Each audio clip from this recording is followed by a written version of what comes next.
Oi, pessoal, sejam bem-vindos a mais um estudo aqui no canal Espiritismo Kardec. Hoje eu estou aqui com o José.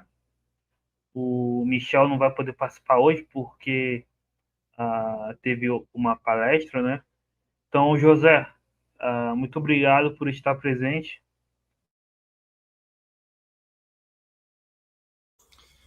Boa noite, pessoal. Boa noite a todos. Boa noite, Eric. Hoje o Michel não vai poder participar, teve outro compromisso, mas estaremos aqui estudando esse texto importante de Kardec, que é o Espiritismo em sua mais simples expressão, como a gente vem fazendo já aí nos últimos meses, certo? Estamos aqui no item 47. A gente está estudando as máximas extraídas do ensino dos Espíritos, né? Só para relembrar o pessoal, essa é a terceira parte da obra, certo? O Espiritismo, em sua mais simples expressão, é um opúsculo, né? Um pequeno escrito de Kardec, não chega a constituir uma obra, mas tem uma importância muito grande a despeito do seu tamanho breve. Porque é uma obra pensada para divulgar o Espiritismo, né? Divulgar as ideias espíritas. Kardec tinha essa preocupação de fazer um texto bastante breve, simples, que introduzisse a pessoa nos ensinamentos espíritas, para depois ela entrar de fato no conhecimento das obras de uma maneira mais completa. Então é um texto bem importante que nós vamos continuar estudando hoje. O pessoal já está chegando aí, a Alessandra já deu boa noite dela, a gente aguarda mais pessoas mandarem o boa noite e também mandarem as perguntas sempre muito boas, né? Que todos fazem, perguntas, comentários, que ajudam a gente no debate aí, enriquecem a nossa conversa. Só lembrando, fazendo um comentário sobre o nosso último estudo fora da quarta-feira, né? Que foi na última sexta-feira sobre a mediunidade e o tema das evocações. O título da live foi Mediunidade em Kardec e entre os espíritas no Brasil. Por que tão distantes? Então, várias pessoas que acompanham o nosso estudo aqui da quarta-feira assistiram também esse estudo da sexta. Foi muito bom. A gente teve um retorno muito positivo, gerou bastante debate e a gente acredita que tenha contribuído um pouco para a gente compreender esse tema complicado, um tema muito importante, mas complicado por conta dessas diferenças que existem com relação à maneira como a mediunidade é entendida aqui no Brasil, né? Então fica aí o convite novamente para quem não assistiu, assista, envie para os familiares, os amigos, os grupos espíritas, aí ajudem a divulgar, porque é importante que a gente compreenda melhor essa questão para não cair em tantos erros como nós cometemos aí ao longo de muitos anos, certo? Bom, da minha parte é isso, Eric. A gente pode prosseguir a leitura agora a partir aí do item 47, né? Lembrando todo mundo que a gente já está chegando quase no final dessa obra, né? E essa é a terceira e última parte. E dentro dessa terceira parte, a gente já vai chegando aí no final. A gente vai se encaminhando para o final e posteriormente vamos eleger uma outra obra para continuar o nosso estudo, né? Nossa ideia não é parar por aqui. A gente vai começar estudando a obra de Kardec, que é uma obra vasta, né? São 22 obras. Alguns contam 23, outros 22. Se a gente contar o catálogo racional, são 23, né? Mas a gente está já finalizando aqui, item 47. Eu estou consultando aqui. Ele vai até os 60. Então faltam mais ou menos aí 13 itens para a gente ler. Então o pessoal está sempre acompanhando a gente, que é muito bom. Estamos encaminhando então já para o final dele, certo? Bom, vamos lá, vamos continuar a nossa leitura então. A gente vai discutindo, conversando, e assim a gente segue o nosso estudo. Vamos iniciar a leitura. Item 47. Então, nos itens anteriores, Kardec vem comentando sobre a importância da prece, né? Ele vai dizer que a prece adorar a Deus é elevar o pensamento a Ele, né? A prece é um ato de adoração, orar a Deus é pensar nele. Então, Kardec está tratando nesses últimos itens desse tema da prece, que é tão importante para todos nós, como o Espiritismo entende a prece, a importância da prece, a ideia de que, do ponto de vista espírita, nós não temos nenhum templo, nenhuma maneira muito especial de orar, alguma posição das mãos, alguma posição do corpo, ou algum lugar que seja melhor para orar. Não, do ponto de vista espírita, nós não temos isso. Respeitamos as religiões que as possuem, mas do ponto de vista espírita nós não temos. Então Kardec vai afirmar que orar a Deus é pensar nele, elevar o pensamento a Deus, pensar em Deus e fazer oração, pedindo, agradecendo ou louvando, né, que são as três maneiras que a gente aprende lá na obra O Livro dos Espíritos. Então esse é o tema. Vamos seguir na leitura aí do item 47. Aquele que pede a Deus o perdão de seus erros não o obtém, senão mudando de conduta. As boas ações são a melhor das preces, pois os atos valem mais que as palavras. A gente pode ler mais o 48 e o 9, né? A gente comenta eles todos juntos. O 49 é um pouquinho mais longo, a gente lê o 48, então. A prece é recomendada por todos os bons espíritos. É, além disso, pedida por todos os espíritos imperfeitos como um meio de aliviar seus sofrimentos. Bom, então é bem interessante como Kardec vai abordar esse tema da prece. Ele vai explorando aqui, né, os diversos aspectos com relação à prece. Então, no item 47, ele vai falar especialmente da prece do ponto de vista do perdão dos erros, né? Quando nós, enquanto espíritos imperfeitos, pedimos o perdão dos nossos erros a Deus. As boas ações são a melhor das preces, pois os atos valem mais que as palavras. Então é muito interessante isso, porque quando nós pedimos perdão a Deus pelos nossos erros, aquele perdão ele vai ser genuíno se de fato a pessoa ela mudar as suas ações e passar a agir de forma diferente, né? Porque muitas vezes a gente comete erros devido às nossas paixões, aos nossos vícios. E, claro, existem aqueles que nem pedem perdão, que nem reconhecem os seus erros, mas existem outros que até pedem perdão a Deus pelos erros cometidos, o que já é alguma coisa, já reconhecem o erro cometido, né? Então isso já é importante, e pedem perdão a Deus. Mas aquele que pede perdão e não muda as suas ações, poderia ter duas explicações para isso, né? Não sei se o Eric vai concordar, mas de um lado a pessoa pode estar pedindo perdão mais dos lábios do que do coração, ou seja, Kardec e os espíritos sempre vão ressaltar isso, né? Tem até aquele item de O Livro dos Espíritos que Kardec vai perguntar: as paixões não são tão irresistíveis em que a vontade seria impotente contra elas, né? Esse tema das paixões, que é muito importante, que a gente sempre comenta aqui. E aí os espíritos vão responder: que algumas pessoas dizem quero, mas não querem de fato, né?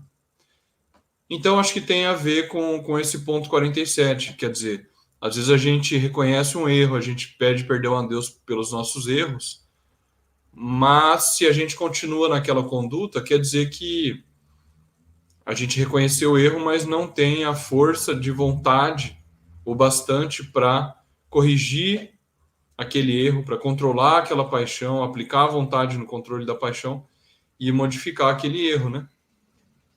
Então é muito comum, a gente comete um erro, comete outro, e dia após dia nós repetimos os erros, né?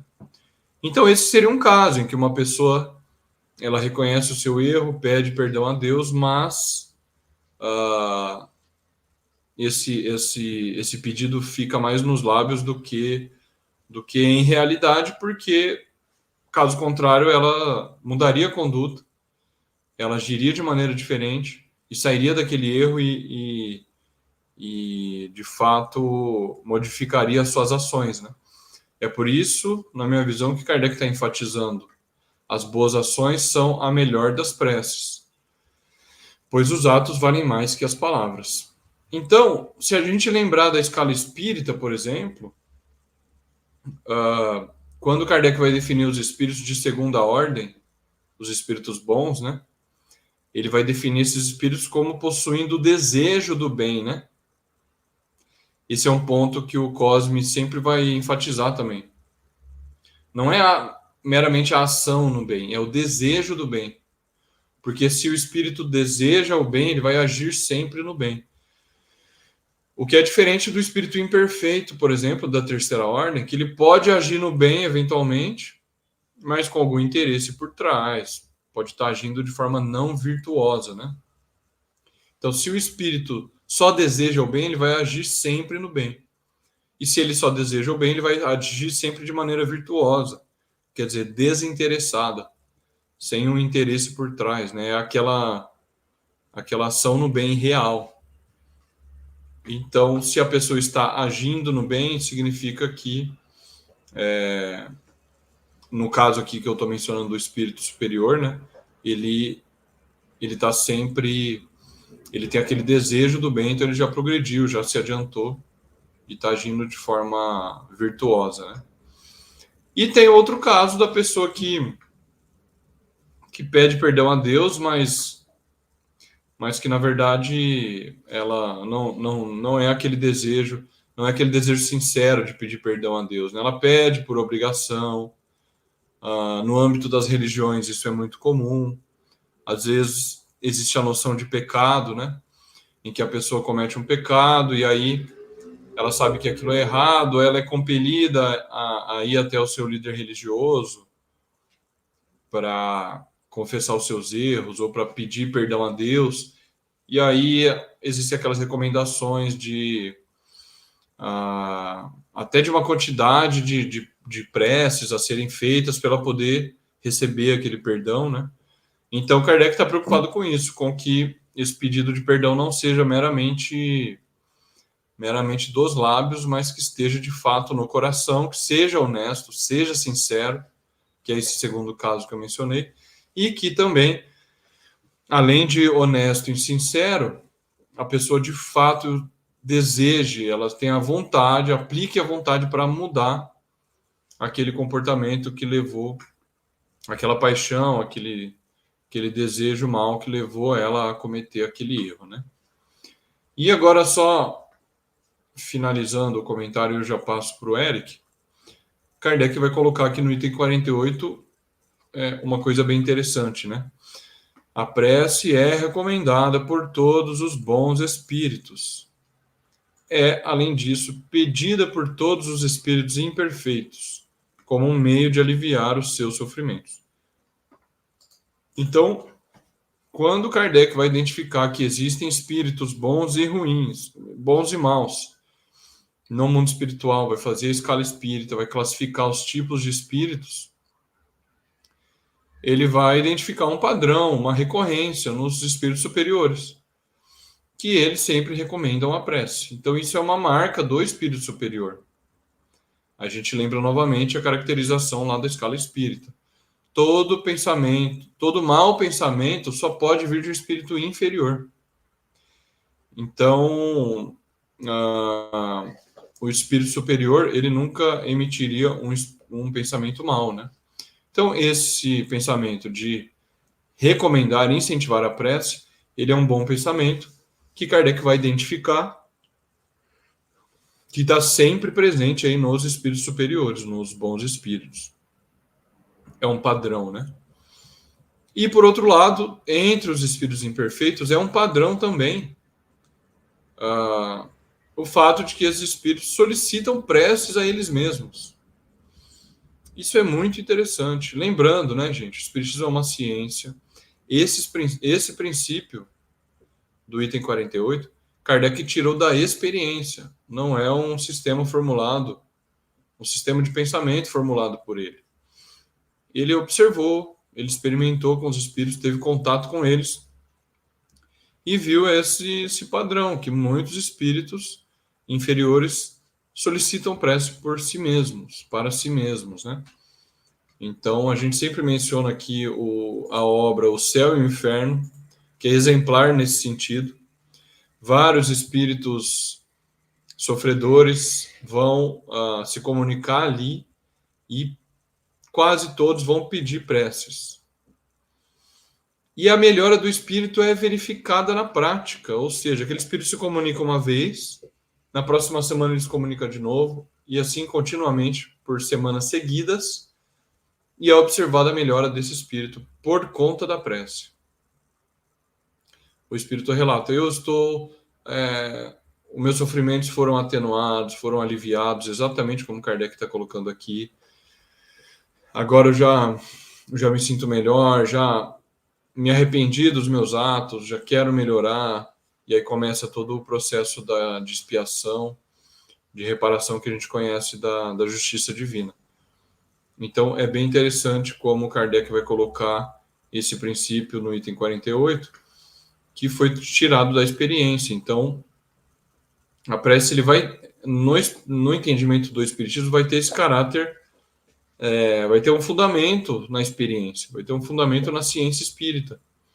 Não é apenas uma recomendação que Kardec vai retirar das religiões, de algum livro sagrado, não. Ele tem um fundamento na experiência, então isso é muito interessante para a gente notar.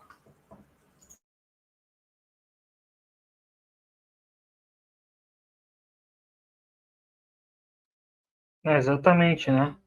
O arrependimento, né, sincero, não é só aquele dos lábios, né, mas é aquele que gera uma ação de mudança, né?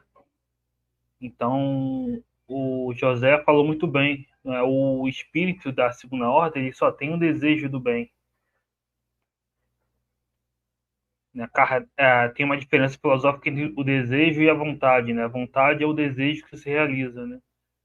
Desejo está no campo.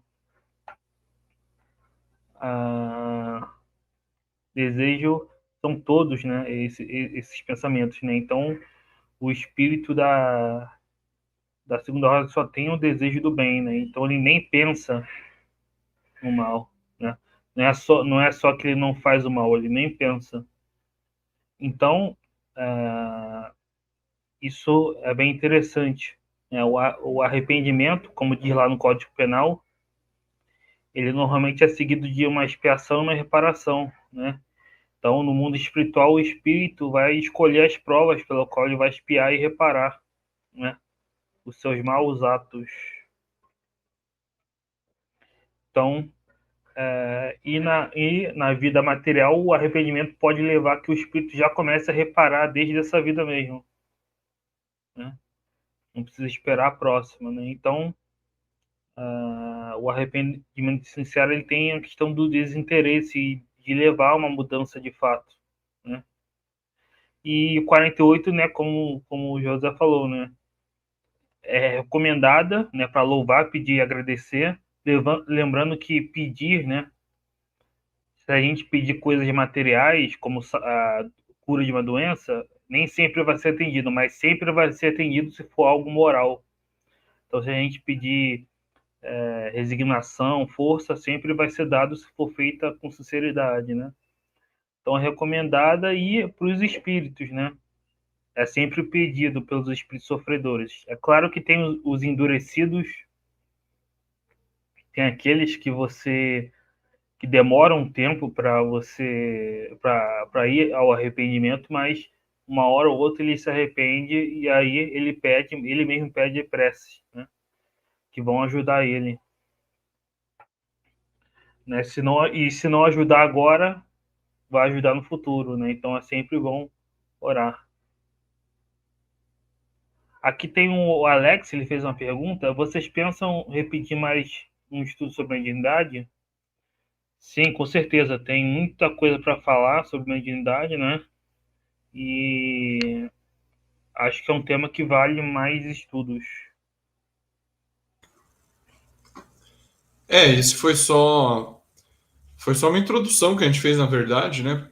Colocar alguns problemas e tentar mostrar alguns pontos importantes, mas tem muita coisa ainda para a gente explorar. O tema da mediunidade é muito amplo.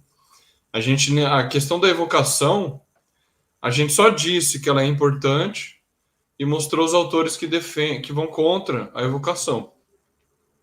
E a gente disse que Kardec defende, mostrando os textos, né? Kardec defende a evocação, mas a gente não entrou nos detalhes da evocação, por exemplo, na parte prática, né? Como fazer a evocação, em que momento. Podemos explorar ainda o capítulo das evocações do Livro dos Médiuns. Tem bastante coisa para a gente falar. Então, sim, Alex, a gente pretende falar mais sobre mediunidade, sim, sempre, sempre numa data diferente do nosso estudo aqui de quarta, né? E não só sobre mediunidade, a gente pretende fazer lives de outros temas aí, que a gente achar importante. E então, sempre que tiver, a gente vai anunciar. E aí vocês podem assistir e divulgar para o pessoal, tá bom?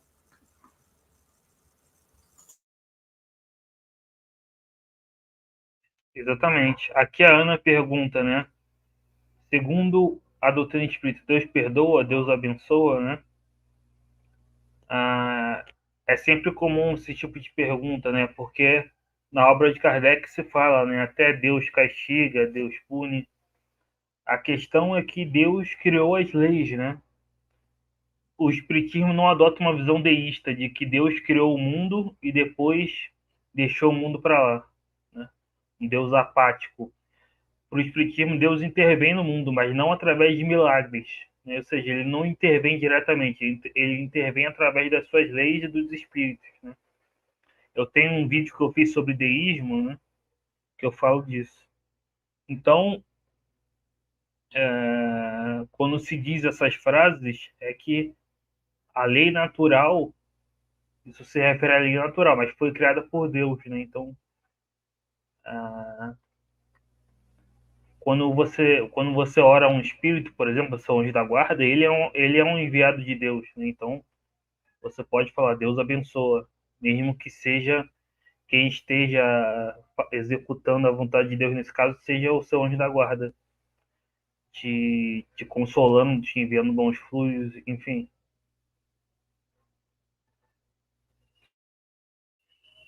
José, quer falar alguma coisa?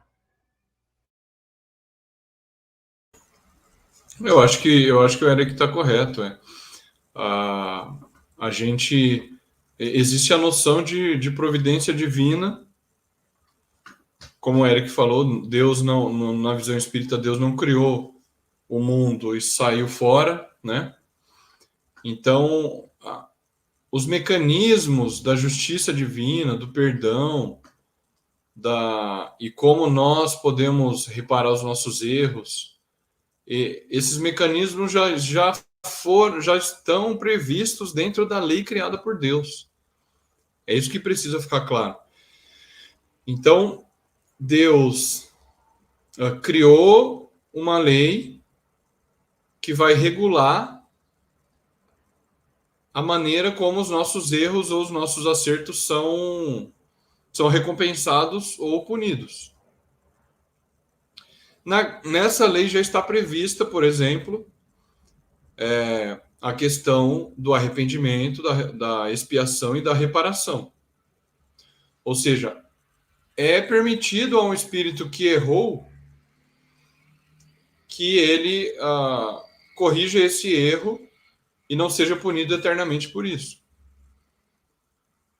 Como? Ele precisa se arrepender do erro, começar a expiação e reparar.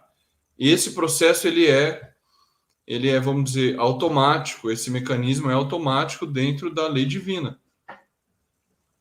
E por que Deus é bom e justo? Porque ele criou essa lei que é boa e justa e que vai regular a vida moral de todos os seres inteligentes. Então, nesse sentido, Deus perdoa porque ele não condena eternamente as suas criaturas a, um, a uma pena eterna, né? É possível ao espírito redimir o seu erro através do arrependimento, etc. E Deus abençoa porque caso a gente faça o bem, nós seremos abençoados, nós seremos, enfim, agraciados com a felicidade que vai advir do nosso estado futuro de maior progresso. Porque se nós fazemos o bem, nós progredimos mais, moral e intelectualmente, a gente progride na escala e vai se aproximando de uma felicidade maior. Esse estado de felicidade maior, até atingir o estado de felicidade plena, né?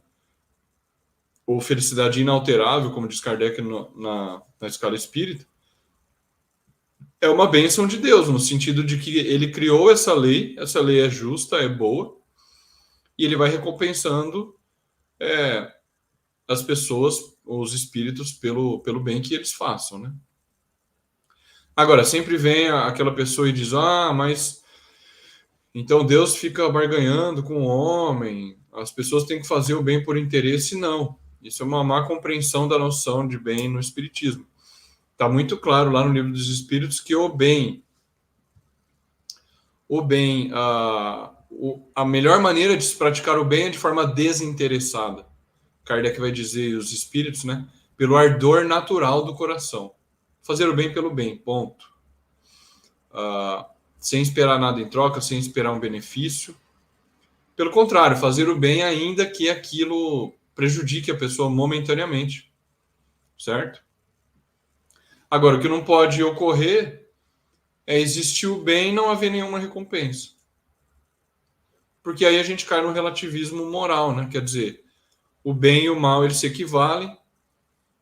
Se não deve haver nenhuma recompensa para o bem, nenhuma punição para o mal, então não há nenhuma justiça. Porque não existe uma ideia de justiça sem punições e recompensas. Isso não faria sentido, né? Pensar que uma pessoa pode ter uma vida virtuosa, respeitar as leis, respeitar os semelhantes, se esforçar para fazer o bem, se esforçar por ser mais paciente, mais caridoso, mais resignado, mais corajoso, e o outro que assassina, comete crimes de toda ordem, é egoísta, é orgulhoso. Se não houver uma recompensa para o que pratica o bem e uma punição para o que pratica o mal, não há nenhuma justiça.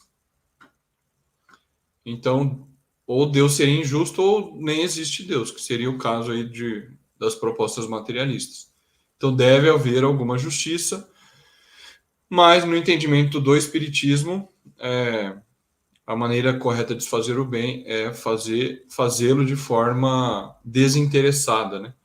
Não significa que no começo a pessoa não possa fazer o bem com algum interesse. É melhor fazer o bem do que o mal. O bem é sempre o bem, o mal é sempre o mal. Então é melhor fazer o bem interessado do que o mal. Mas depois que a pessoa faz o bem interessado, o próximo passo é fazer o bem de forma desinteressada, sem ficar pensando se Deus vai recompensar, sem ficar pensando o que vai acontecer com ela. Ela faz o bem pelo bem e, consequentemente, naturalmente, porque isso está previsto na lei, a pessoa vai ser recompensada no sentido de um estado maior de felicidade futura. Lembrando que essa recompensa nunca é do ponto de vista material para o espiritismo. Eu vou fazer o bem porque eu vou ficar mais rico, Deus vai me deixar mais rico.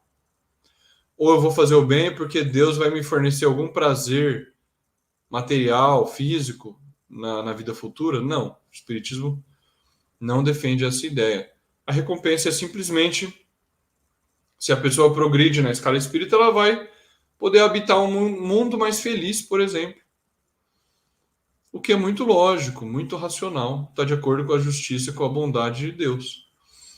Se a pessoa praticar o bem, ela vai evoluir na escala espírita, vai poder habitar um mundo mais feliz, onde a matéria não seja tão grosseira, não imponha tantos sofrimentos e doenças ao corpo, onde as pessoas não existam pessoas más que ajam com violência e que as mais más paixões dominem completamente, como é um mundo como o nosso.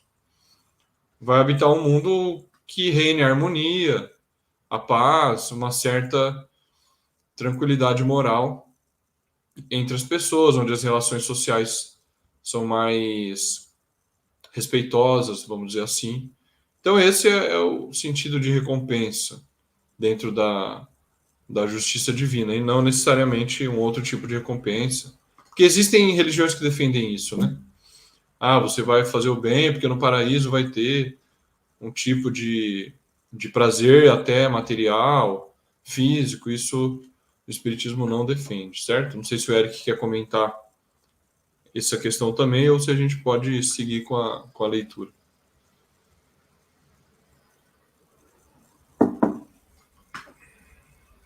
Bem, a Ana fez uma outra pergunta aqui: o que é o perdão de Deus e o que é o perdão humano, né? É,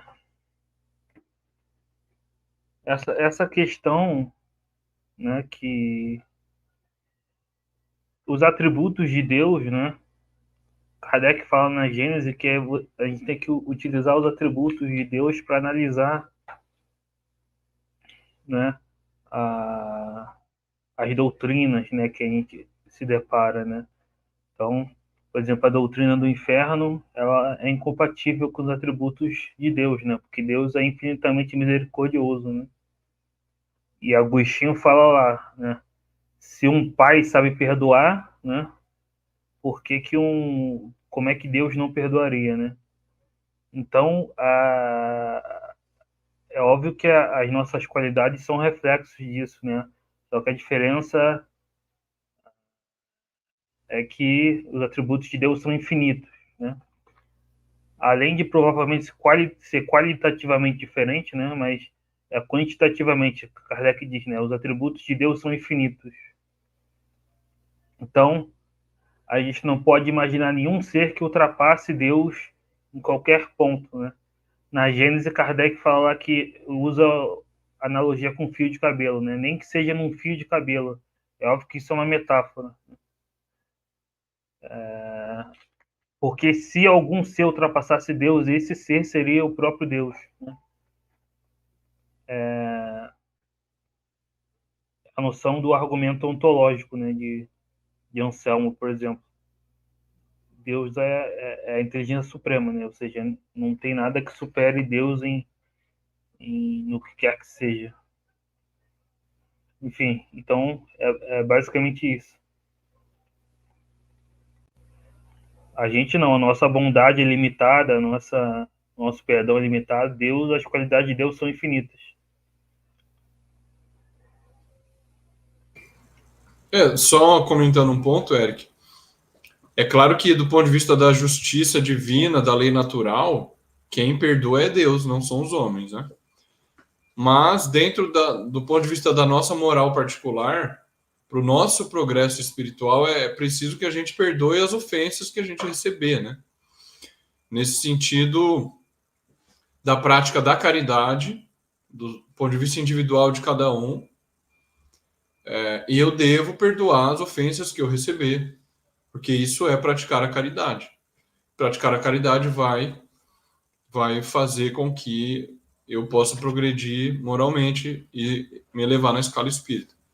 Então, neste sentido, do ponto de vista pessoal, é que eu devo perdoar. Mas não significa que eu esteja perdoando a pessoa no sentido de promover a justiça nela. Isso não sou eu que faço, claro. Não somos nós, né? É a lei natural, a lei divina que promove isso. Então, vamos seguindo na 49. Ok, vamos lá então. Item 49. A prece não pode mudar os desígnios da providência, mas, vendo que há interesse por eles, Os espíritos sofredores se sentem menos desamparados. Tornam-se menos infelizes. Ela exalta sua coragem, estimula neles o desejo de elevar-se pelo arrependimento e a reparação, e pode desviá-los do pensamento do mal. É nesse sentido que ela pode não só aliviar, mas abreviar seus sofrimentos. Então esse item é fundamental, né? Porque Kardec vai explicar para a gente qual o efeito da prece sobre os espíritos sofredores. Vejam que coisa interessante, né? A gente precisava aprender isso nas nossas discussões, nas nossas conversas. Não basta afirmar as coisas, a gente precisa demonstrar, né? Dar argumentos. Kardec está fazendo exatamente isso. Ele está desenvolvendo, no item 49, ele está desenvolvendo o que ele afirmou no item 48. Então, ele afirmou no 48 que os espíritos inferiores pedem preces por si mesmos. Então, agora ele vai mostrar como é o efeito dessa prece sobre o sofrimento dos espíritos. Porque a gente poderia pensar, bom, quer dizer então que a prece tem um efeito positivo no sofrimento dos espíritos, alivia o sofrimento deles. Então, eu poderia errar a vida inteira, cometer erros. Quando eu chegar no mundo espiritual, é só eu ser evocado, o grupo orar por mim, que eu vou ter meu sofrimento aliviado. Alguém poderia pensar isso. Mas o alívio do sofrimento não é no sentido de que a pessoa vai se eximir daqueles erros, da expiação que advém dos erros. Aquilo não vai sumir com a necessária expiação que aquele espírito, pela qual aquele espírito deva passar, não é isso? Que é o que ele está dizendo aqui, a prece não pode mudar os desígnios da providência. Então, quer dizer, se uma pessoa cometeu erros, ela vai ter que expiar aqueles erros, o espírito vai ter que expiar aqueles erros. Isso, e a prece não vai modificar isso, né? Mas vai dar aquela força moral que Kardec chama. Porque passar por uma expiação, por uma prova é difícil. Nós precisamos, então, da força moral, do apoio, vamos dizer assim. E a prece pode fornecer isso, né? Olha só. Uma coisa é você passar por uma dificuldade, por uma prova sozinho, desamparado, certo? Então imagina que uma criança, um estudante, um aluno de escola vai fazer uma prova. Pô, tem uma prova daqui 15 dias. Aí vai ter uma prova daqui no final do trimestre. Aí o professor chega no primeiro dia de aula, no primeiro dia do trimestre, e fala assim, gente, vocês vão ter uma prova dia tal no final do trimestre. É uma prova difícil, vocês vão ter que expor os conhecimentos lá, resolver os problemas, mas eu não vou dar aula, não vou ensinar a vocês como resolve, não vou tirar dúvidas, vocês estudem sozinhos e seja o que Deus quiser. Se virem. Os alunos vão se sentir desamparados. Vai ter uma prova difícil e o professor abriu mão de ajudá-los, certo? Então é isso que Kardec está falando aqui. É claro que eu estou dando um exemplo bem simplório, mas é o que ele está dizendo aqui. Vendo que há interesse por eles, ou seja, o espírito vai perceber que existem pessoas orando por ele, que se interessam por ele, querem o bem dele. Então eles vão se sentir menos desamparados. Isso vai dar uma força moral para que o espírito passe com mais dignidade, mais coragem pela prova.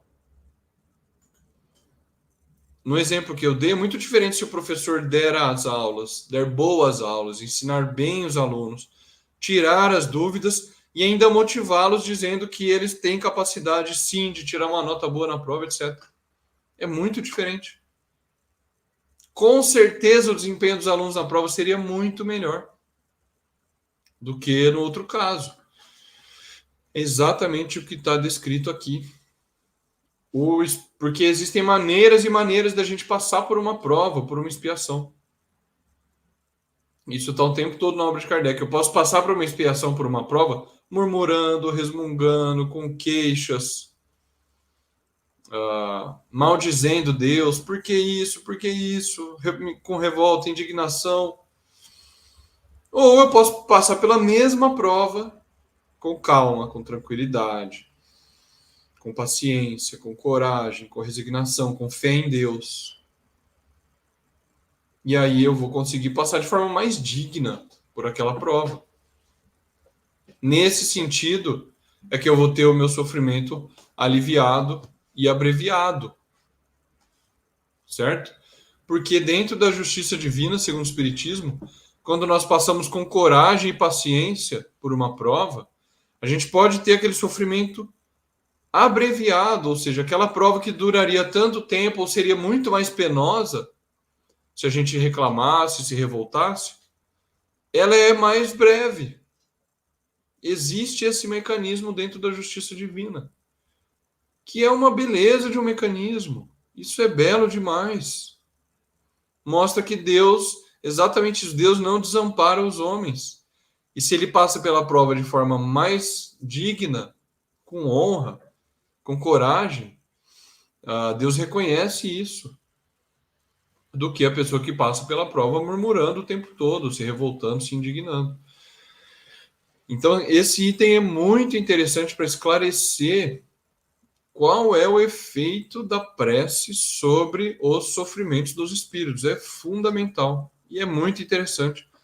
São alguns detalhes, alguns aspectos ali da justiça divina, segundo o Espiritismo, que são muito lógicos, muito racionais e que, de fato, consolam o nosso coração, porque a gente vê como é bela a justiça divina e é racional. Isso dá um amparo, dá uma calma maior para o nosso coração, né? Isso é muito interessante. Assim, tornam-se menos infelizes. Ela exalta a sua coragem. Quem pegar o céu e o inferno vai ver isso o tempo todo. O próprio Kardec diz para os espíritos, vamos orar por você, solicitando coragem, solicitando que os espíritos superiores possam estar presentes e auxiliá-lo. Dá mais força moral, coragem. Estimula neles o desejo de elevar-se pelo arrependimento e a reparação. A pessoa está passando por uma prova, por uma dificuldade. Uma coisa é ela receber palavras de incentivo. Outra coisa é ela falar, deixa quieto isso, você não vai conseguir mesmo. Em qualquer dificuldade da nossa vida é assim. É muito curioso, né? A gente vê na internet por aí aquelas maratonas. As pessoas vão correr uma maratona de 5 quilômetros. As pessoas vão correr uma maratona de 10, de 15, de 30 quilômetros. No dia da maratona vai um monte de amigo, de parente ou mesmo de desconhecidos assistir a maratona e ficam ali na beirada daquele cordão, motivando, batendo palma, gritando, dizendo para a pessoa, você vai conseguir, força. Aí dá uma água, dá uma barrinha de cereal. Porque é difícil, a pessoa vai correr vários quilômetros. Agora imagina se não tivesse ninguém e, pelo contrário, tivesse pessoa só dizendo que ela não vai conseguir, é muito difícil, está longe, você não vai conseguir, você não treinou bastante, enfim. Seria muito mais difícil. Como incentivo, a pessoa tem ali uma força maior para continuar. Enfim, nós poderíamos dar muitos e muitos exemplos. Mas isso é uma coisa interessantíssima, porque exalta a coragem, estimula neles o desejo de elevar-se pelo arrependimento e a reparação, e pode desviá-los do pensamento do mal, ou seja,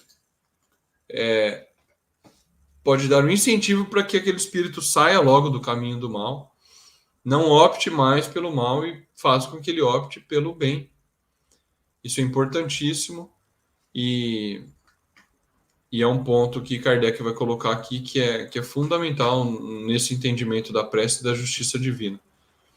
E aí ele afirma aí na última frase do item 49, né? Se puder abaixar só um pouquinho, Érico, o texto. É nesse sentido que ela pode não só aliviar, mas abreviar o seu sofrimento. Ela alivia porque a pessoa passa com mais força moral e coragem pela prova. Ela vê que tem alguém se portando com ela, que ela não está desamparada, que ela tem o apoio de outros. E abrevia porque de fato existe isso. O tempo ou o grau de sofrimento ele pode ser diminuído pelo arrependimento e pelas preces. Por outro lado, se a pessoa não se arrepende e ninguém ora por ela, aquele sofrimento ele vai continuar o tanto que for necessário, né? Isso é muito interessante e aquela segunda parte de O Céu e o Inferno é exemplar com relação a isso.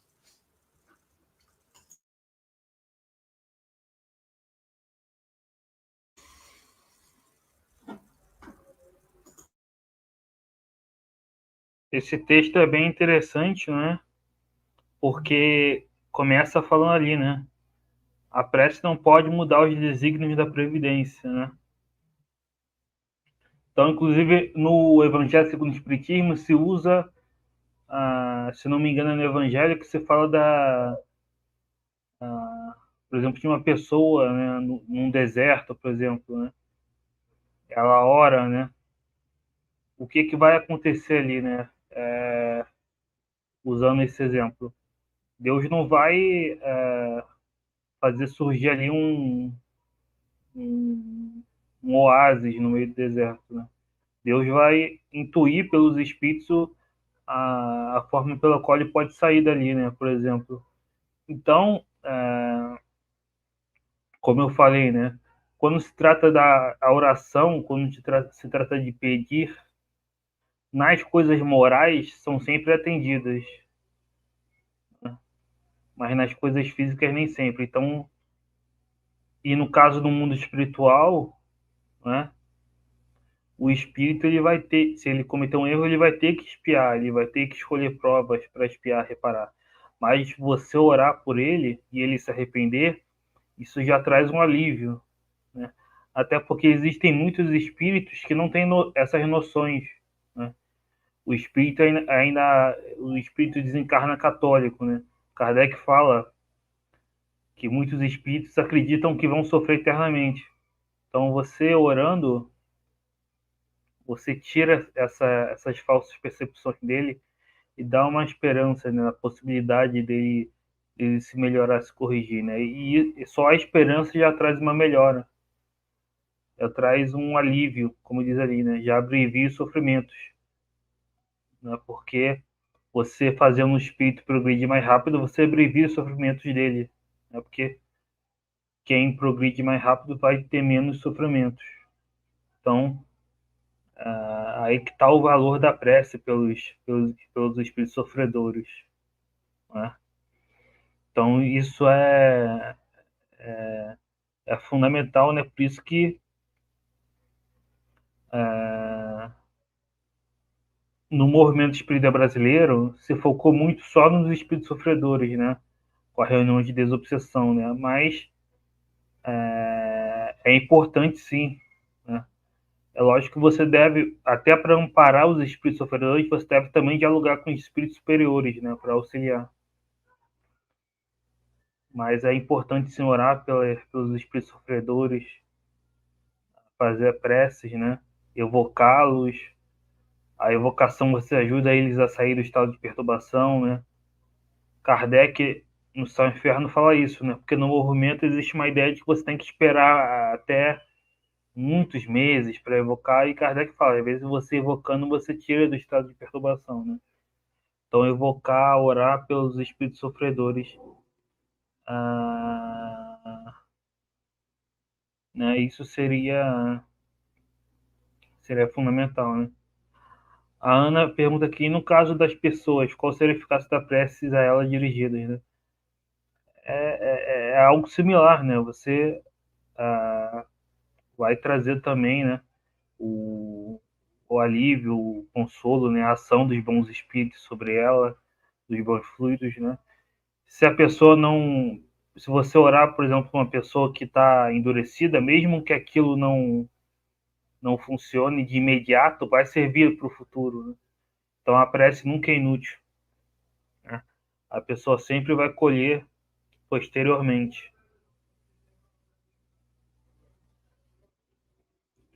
Aqui o Lauro fala, não por acaso tem as coletâneas de prece lá no final do Evangelho, exatamente. Então, José, quer comentar a pergunta da Ana? Eu acho que você tem razão, é o caso similar, né? Os homens são espíritos encarnados, submetidos às mesmas leis, neste sentido aqui do efeito da prece sobre o sofrimento, sobre as provas, né? A gente precisa de preces o tempo todo. A gente sabe como as preces agem através dos fluidos no perispírito, etc. Então a gente é muito bom quando as pessoas oram por nós, né? A gente fica feliz, porque os sofrimentos da vida não são fáceis, as dificuldades são muitas. A gente tem provas, a gente tem expiações. Então, quando as pessoas oram por nós, essa oração é sincera e Deus atende, e a gente recebe de fato essa ajuda, né? Essa calma no momento de agir, a coragem com uma prova, seja uma doença, uma dificuldade no trabalho ou qualquer coisa do tipo, né?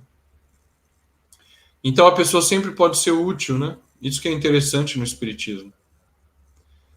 Até a noção de trabalho no espiritismo é toda ocupação útil, né? Trabalho é toda ocupação útil. Mesmo uma pessoa que está doente na cama, ela pode fazer prece, que ajuda muito. Fazer prece por outras pessoas, fazer prece pelos espíritos. Ela está tendo um trabalho, que é uma ocupação útil, né? A prece é importantíssima e muitas vezes, mesmo nós espíritas, a gente acaba subestimando, né? Eu falo por mim, às vezes eu mesmo deveria fazer mais preces, faço poucas preces, eu acho. Oro pouco ainda, mas é um tema que sobre o qual a gente precisa falar mais mesmo, e é importantíssimo para todos nós, né? O Lauro está comentando aqui, né? Acho que você já leu esse comentário, né, Eric? Não é por acaso que há uma coletânea de preces no Evangelho segundo o Espiritismo. Exatamente, Kardec vai dedicar um capítulo a isso, né? Não só falando da eficácia da prece, mas vai colocar vários tipos diferentes de preces para momentos diferentes, para pessoas diferentes, né? Prece para dificuldade moral, prece para obsessão, prece para pessoas passando por doenças, prece para espíritos que acabaram de desencarnar, prece, vários tipos diferentes de prece. Tamanha importância que tem esse ponto aí dentro do espiritismo.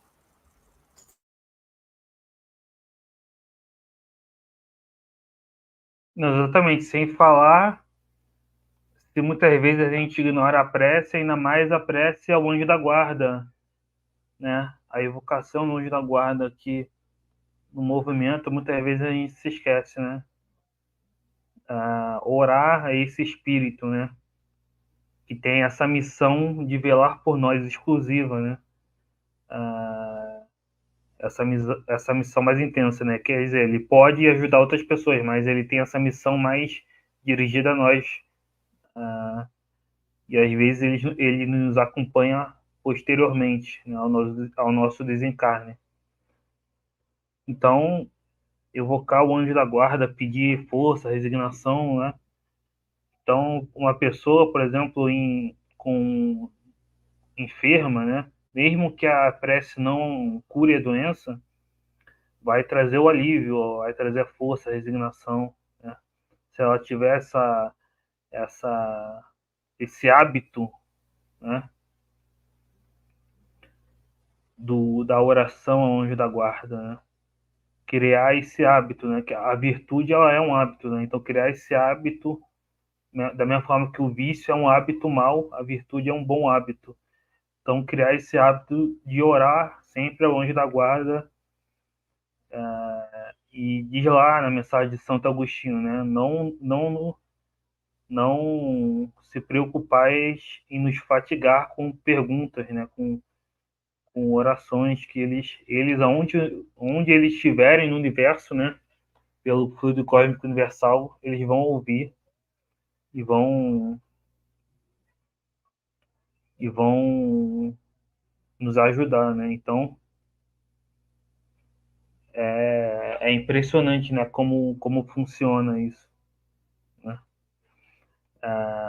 Eu estava numa reunião, né, há poucos dias, e a gente estava refletindo nisso, né, como Kardec e os espíritos falam dessas coisas, e parece impressionante para nós, né, que o espírito escute a gente lá do outro lado do universo, né, mesmo se nosso anjo estiver encarnado em outro mundo, ele vai escutar.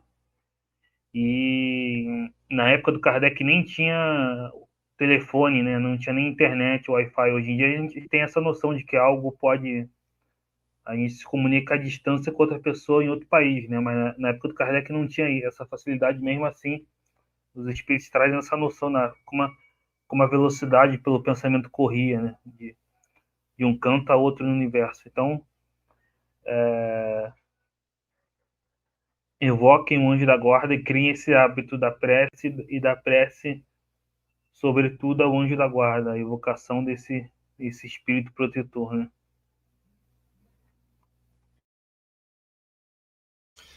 Exatamente, esse é outro ponto da evocação do anjo guardião, que às vezes a gente para pensar pouco dentro do espiritismo, né? Kardec coloca, e a gente sempre conversa sobre isso, né? Que você ressalta muito isso, a importância do anjo guardião, não só para o médium, mas para todos nós, né? A gente tem todos aqueles que não são médiums também, médium no sentido estrito do termo, né? A gente tem um espírito superior que é dedicado a nos ajudar, né? A missão dele é nos proteger, nos intuir, nos ajudar. E cada homem encarnado na Terra, nos diversos planetas, tem um anjo guardião, um espírito necessariamente superior, dedicado a lhe ajudar. Isso é uma coisa impressionante. E a gente pode manter contato com esse espírito e obter aqueles pensamentos, aquelas intuições. Mas, isso é uma coisa que o Eric lembrou agora que é importante. A gente não vai conseguir esse contato, não vai conseguir compreender claramente os pensamentos desse espírito se a gente não praticar. Porque só com o hábito, né? Só com o uso continuado desse instrumento é que a gente vai conseguir, de fato, identificar o pensamento desse espírito. Por vezes, até conversar com ele dentro do nosso pensamento, isso acontece. A gente distinguir que é uma sugestão dele e não um pensamento nosso. Porque às vezes acontece isso também, a pessoa não tem a prática, ela está alienada do conhecimento dessa lei. Então ela acha, às vezes, que os bons pensamentos que ela tem são exclusivos dela, provêm dela mesma. E muitas vezes não, alguns desses pensamentos vêm do espírito superior, do anjo guardião que a protege. Mas com a prática, com o hábito, a pessoa vai aprendendo a distinguir. E eventualmente, né, Eric, até a pessoa que não é médium, mesmo a pessoa que não é médium, se ela consegue distinguir o pensamento do espírito superior, do anjo guardião, no pensamento dela, ela pode anotar aquilo para refletir, para meditar sobre aquilo depois. Quem sabe a gente incentiva isso nos espíritas, né? Cada um ter o seu caderninho aí, ou seu bloco de notas no celular, anotando os pensamentos do anjo guardião, né? Seria maravilhoso se a gente visse esse hábito se espalhando pelo movimento espírita no Brasil, né? Eu nunca vi um palestrante perguntar no auditório isso. Pô, você tem um caderno, você tem um bloco de notas, você anota os pensamentos do seu anjo guardião? Eu nunca vi alguém perguntar isso. Bom, se Deus quiser, um dia a gente vai chegar nesse ponto, né? Mas por que anotar? Porque às vezes o pensamento vem e a gente esquece, né? A gente esquece, pode ser um bom pensamento, uma intuição, uma coisa interessante. Você pergunta o que fazer, sobretudo antes de dormir, né? A gente ora a Deus, ora ao anjo guardião, vem um bom pensamento, aí você tá com sono, tal, você dorme, no dia seguinte você não lembra mais. Nossa memória é assim, né? Então, fica a dica aí para quem quiser anotar, principalmente de vez em quando, eu anoto no bloco de notas mesmo. A gente tem que usar os instrumentos que a gente tem à disposição, né? Já que nós estamos com o celular na mão o tempo todo hoje, por que não fazer um bloco de nota aí e colocar os pensamentos do anjo guardião, né? Eu acho muito válido e a gente deveria falar sobre isso com os espíritas. Eric, chegamos aí a 1 hora agora de estudo. Eu acho que a gente pode deixar o item 50 para o próximo estudo e encerrando por aqui, né? Eu já vou me despedindo, então. Muito obrigado, pessoal que mandou perguntas, o Lauro, a Ana, que mandou perguntas também para a gente. Sempre muito boas essas perguntas, os comentários, porque motivam a gente a continuar falando mais sobre o espiritismo que é tão e sobre esse tema da prece que é tão importante, né? Obrigado, Mônica. Grande abraço para todos vocês que assistiram a gente e seguimos conversando sobre esses temas. Grande abraço a todos e boa noite. Excelente. Então, muito obrigado a todos, a Mônica, aos demais, né? O Lauro, a Ana. Curtam, compartilhem, se inscrevam e até a próxima. Tchau.